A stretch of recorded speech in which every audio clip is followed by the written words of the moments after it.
Is it true that Neo Global Forex cards are one of the best zero Forex, lifetime free Forex cards in India, especially for students and foreign travelers? Let's find out. Let's get started with the fundamental details. So, first of all, Neo offers three cards: Neo DCB debit card, Neo SBM debit card, and Neo SBM credit card. All three works on Visa network. Now, here is the fun part. As joining benefit, if you use the code FF250 while signing up, you will get 2,500 new coins right away.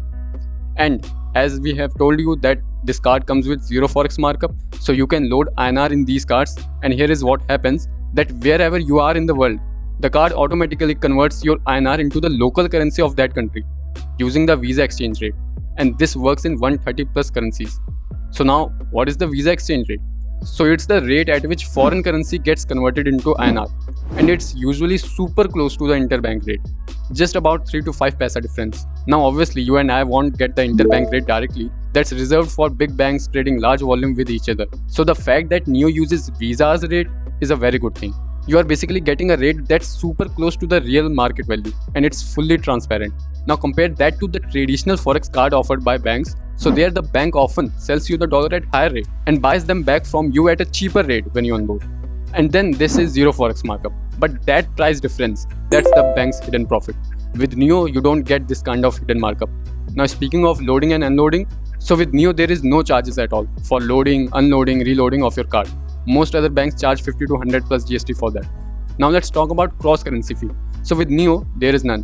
Why? Well, because you get the access of 130 plus currencies as zero forex markup, so no need to pay extra for conversion. But in other card, if they only support 10 to 15 currencies, and in case you have to pay in something else, you will get a hit of 3 to 3.5% cross currency fee. Now let's look at the limits. For the debit card, there is no upper limit. Load as much INR you want to. For the credit card, there is loading limit of 25 lakh depending on your FD. Yep, it's a secured credit card, so your credit limit equals 100% of the FD amount. Now let's jump on the TCS. It is a critical part, tax collected at source.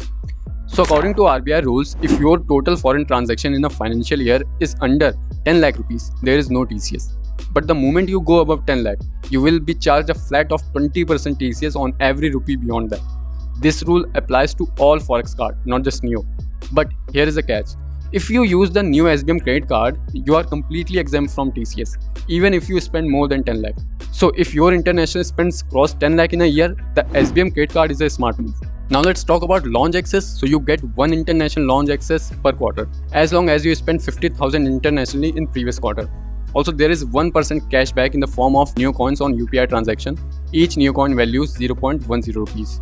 Now debit card users get this cashback on UPI payments, while the credit card users get that cashback on card swipes. Now let's talk about interest income. For debit card, whatever amount sits in your bank can earn up to 7.5% interest. But for credit cards, it's around 6.5%.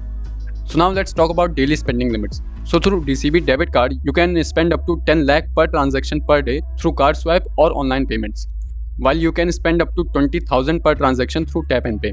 When it comes to Neo SBM debit card, the limit is 7.5 lakh per transaction per day for both card swipe and online payments, while through tap and pay you can spend up to 5,000 rupees per transaction. But in Neo SBM credit card, there is no transaction limit, just your credit limit is the limit. Full flexibility to swipe, pay online or tap. Now let's talk about ATM withdrawal limits. So for DCB and SBM, both debit cards, 1 lakh per transaction, 1 lakh per day and 3 lakh per month is the limit, while 7.5 lakh is the limit per year. And for credit card, 1 lakh per transaction, 2 lakh per month and 5 lakh per year is the limit. So now let's quickly check the eligibility. So you should be an Indian citizen, 18 plus and have a PAN, Aadhaar and a passport. For debit cards, just open a zero balance saving account in that particular bank. And for credit card, even a 5,000 rupees FD is enough to get started.